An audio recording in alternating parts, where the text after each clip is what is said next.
Still the program this morning on Night TV. Of course, you had Will Evans over there in Benin talking about the Labor Day, but we shall be looking at other areas that also affect the Nigerian workers. That's electricity. Earlier in the beginning of the program, I told you there was an engagement with the National Assembly during the days over the recent hike in power. The Senate met in a public hearing with stakeholders in that sector, trying to review the recent hike by NEC, and also the minister was there to give his own side on why the government has to go by the increments of tariff.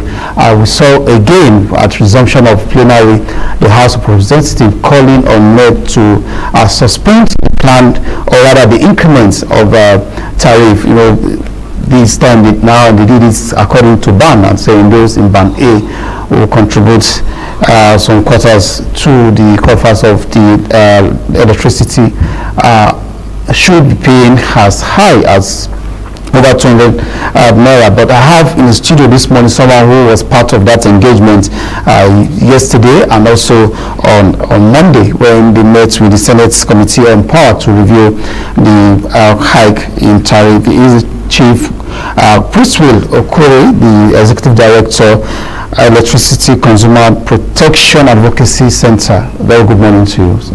Thank you for having me. And happy Workers' Day. Thank you. Well, let me begin with that. Is there anything for us to celebrate Nigerian workers, looking at the current situations we're having, both power, fuel, all the hardship Nigerians are facing? Does it warrant celebration? As a Christian, I'm told to thank God in every situation. We should praise God, not when it's good and when it's not good. So that you still have Labour Congress standing, and that you have their members celebrating today. We thank God. And not just their members. It's Workers' Day, not just the president that was beaten up the other time is alive to address them today. He said to thank God that he didn't die then, and it's Workers' Day. Well, it calls for sober reflection. The average worker today should ask, have I really offered good service to Nigeria? What quality of service have I been rendering to Nigerians, given the money I'm paid and the allowances I receive, even though the economy now is very harsh and tough? Again, the workers are the agents of implementation of government policies. They contribute to these policies. So when they cry, you ask, what role did they play in implementing the ones that existed, and what did they recommend that led to the current policy? So they will not be exonerated completely from what is happening. They are part of it. After all, every permanent secretary is the accounting officer in every ministry, not the political appointees. So if the money is given out for implementation of projects are properly utilized, the public servants will enjoy, because they will enjoy based on the fact that they are service delivery. They will be benefiting. If the transport scheme is working, they should benefit. But when they complain now, the question we ask is, what did the public servants in the Ministry of Works or Ministry of Transport do all these years? What did they do? So the current situation is a reflection of the quality of service delivered to Nigerians in the past. Okay, let's now dive into our major points of discussion this morning: electricity tariff hike. You were at the engagement with the Senate or public hearing. So much was said there. The minister was there, NEC and other stakeholders were all there, and we had the minister was defending the reason why Nigeria have to pay high in electricity. Give us your own overview of that engagement. Yeah, that engagement was good because number one, it shows the level of commitment of the senators to the well-being of Nigerians. I'm not part of them, but I could see the passion, I could see their concern about the pain Nigerians are going through based on the economic policies that are on ground now.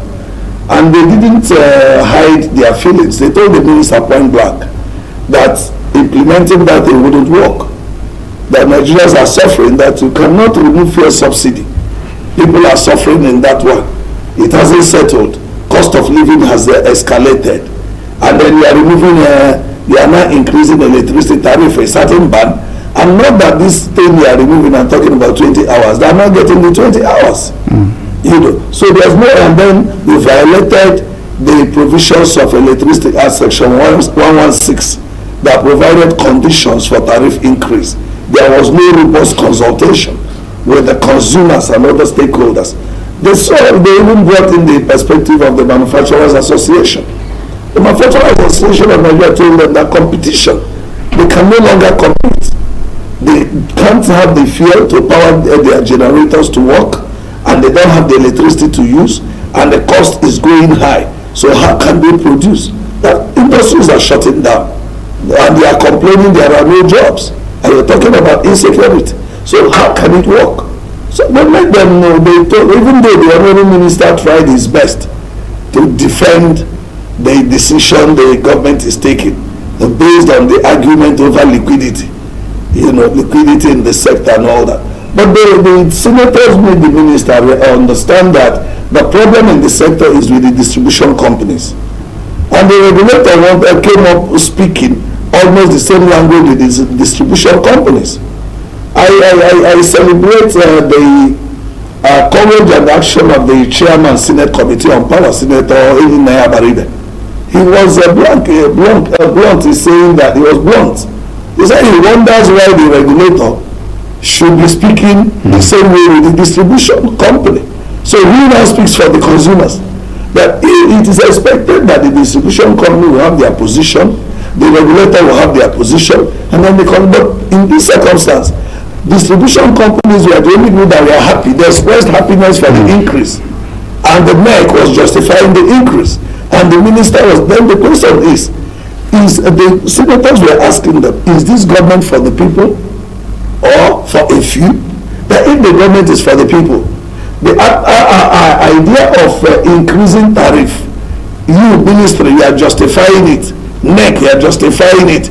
The operator is the private sector operator is justifying it. So does it mean that Nigerians should keep suffering this way? Okay, let's look at the liquidity you talked about. Now, if the government is defending that we need more money in the power sector, and then 66 naira will not generate what they need to help to revamp the power sector in Nigeria for a very long time. Before the privatization, we've been having this current issue of non-availability of electricity. So much has been put into power sector. Why do we keep having these issues that not much has been put there in terms of fund? There are some serious issues that need to be looked at. Number one, the issue of gas supply, gas to power. I don't see why federal government should not take a decision to provide, to make it a law that a certain quantity of gas that is produced in Nigeria should be used exclusively for the power sector. Why will we be buying gas in dollars in Nigeria to power for the generation companies to use? And then when they buy, they say the distribution companies have not paid, NBET have not paid them. We are the gas operators or suppliers. We have gas in quantity in Nigeria, yet we don't have enough to power our generation companies, but we sell them abroad to get dollars. It's not fair. So I think government need to take a bold decision. This administration need to really look at that gas issue and make sure that a certain quantity of gas should be reserved for Nigerian electricity sector. Number two, if we're talking about liquidity, at the inception of privatization of the power sector, it was said that the federal, state and local government own 40% share in the distribution company. Did they pay that their share? That's a fundamental question that you need to find out. If the state, federal and local government are 40% shareholders, they should pay their own 40% responsibility to improve liquidity in the sector. If they don't pay it, the sector will keep having these liquidity challenges. Thirdly, where is the sincerity in the claims over revenue that is generated from consumers in the country? And that's why our center, when we got there, what our position is that the distinguished senators and the members of the House of Representatives, they have constituency offices across the federation.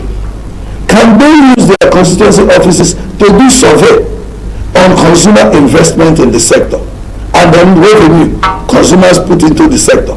Because if you go to the states, meter, for instance, you hear them say metering gap is 7 million. It's not true.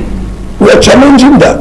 You can't say that metering gap in how many households are using electricity in Nigeria? Is it about 10 million or 5 million? If you say 7 million gap, how many consumers are in Abuja alone?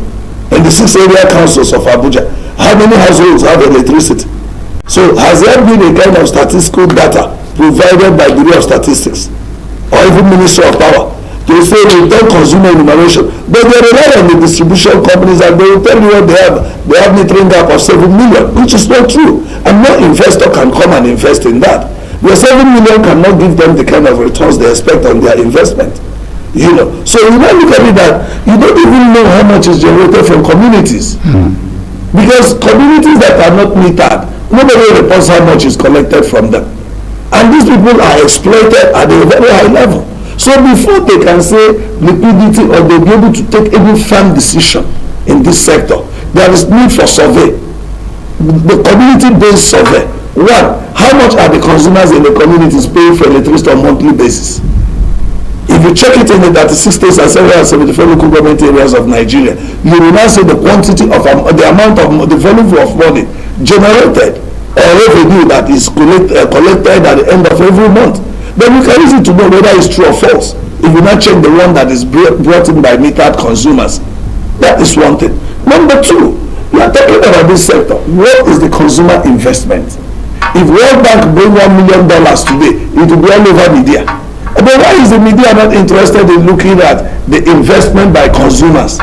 How much has consumers invested in buying transformer, buying pole, wire, electrifying communities?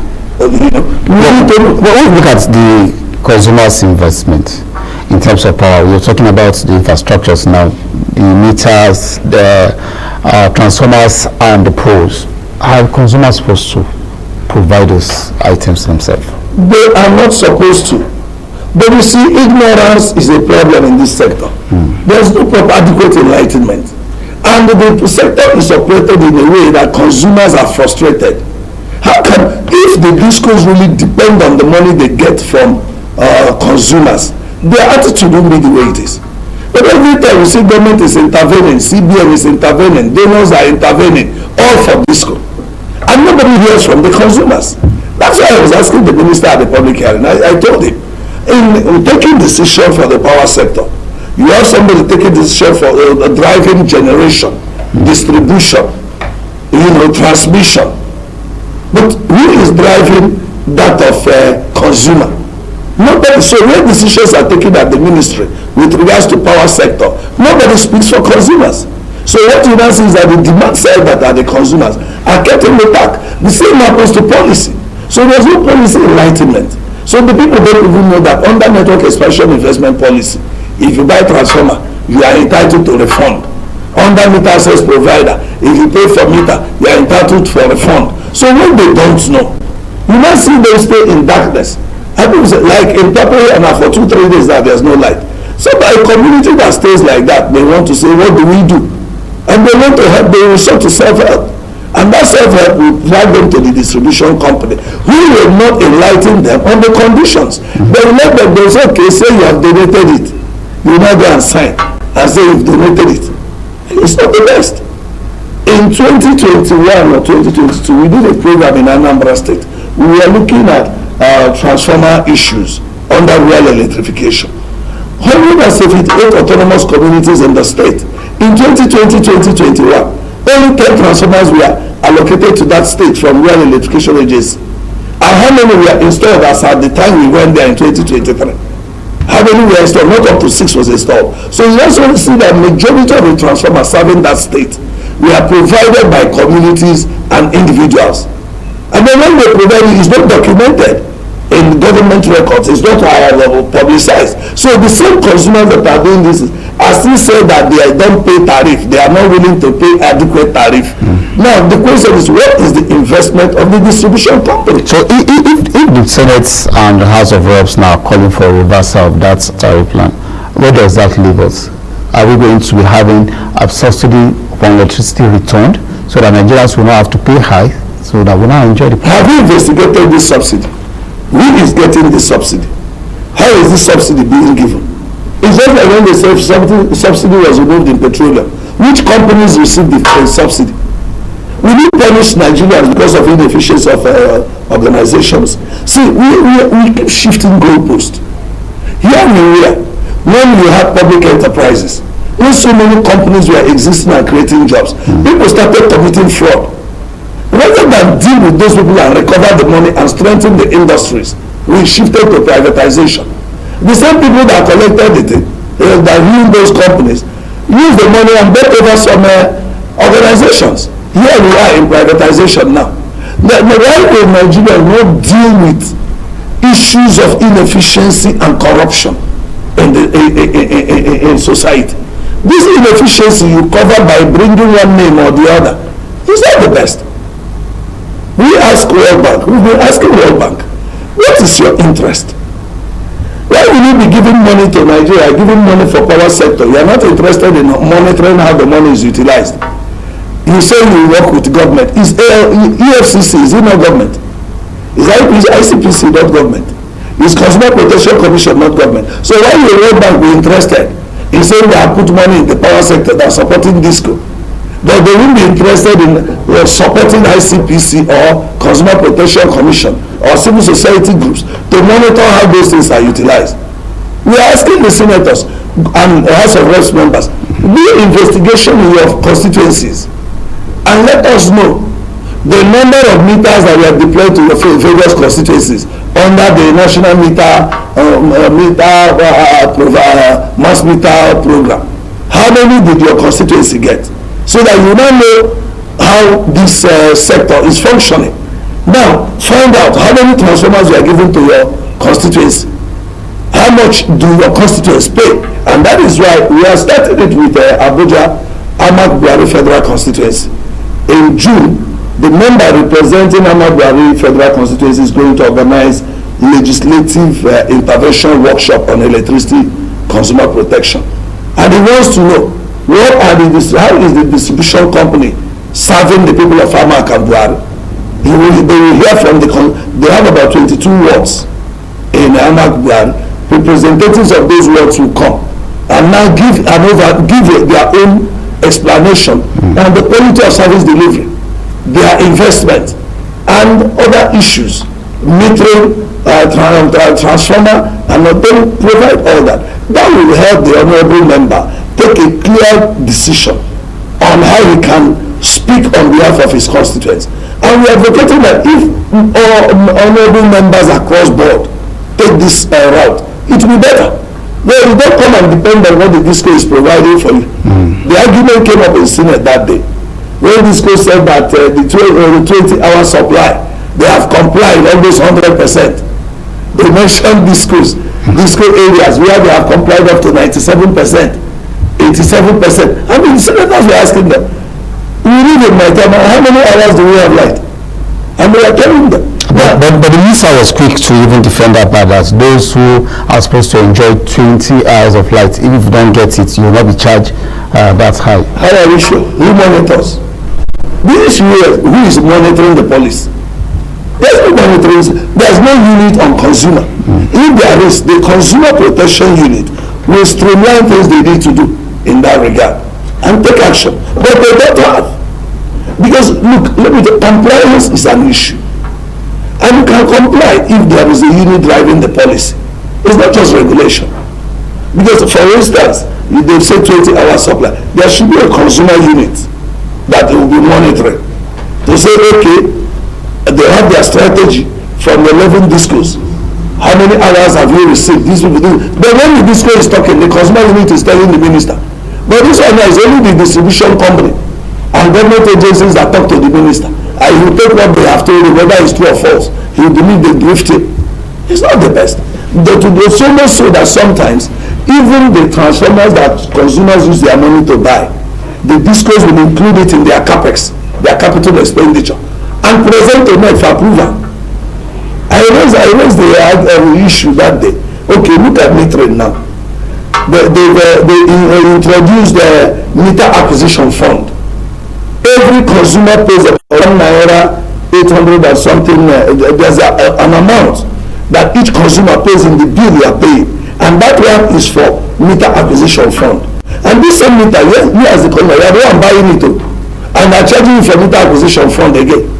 And then the increase in tariff they did the other time, one of the conditions was that the disco said they want to pay back the loan they got from CBN for meter under national meter mass meter program. Now the question is, how many consumers got the meter? So why will all the consumers make to pay for meter they didn't get? It's an issue. Well, as we wrap up this very discussion, like I asked earlier, now, how do we see a possibility of reversing this hike? Yeah, there is. Well, because as the House of Rep has said, and the body language of the senators that day shows that they are not comfortable with the increase. Because I think what they may do is to look for a way to advise the president and advise the Federal Executive Council to find other ways of raising money if they say their issue is money, but not to punish. Poor Nigerians that are not benefiting shouldn't be the ones to be punished. If you carry the gas in Nigeria and said give it to private companies to be making their money, and then we lack electricity to work in Nigeria, and then the poor people that lack electricity are still the same people that are told to be paying more, so it doesn't work. Most thank you so much, Chief Prince Will Okore, the Executive Director, Electricity Consumer Protection Advocacy Center. Thanks so much for being on the program. Thank you. All right, we'll go on a quick break and we'll return to be time for This Morning Night TV social media with Obiageli and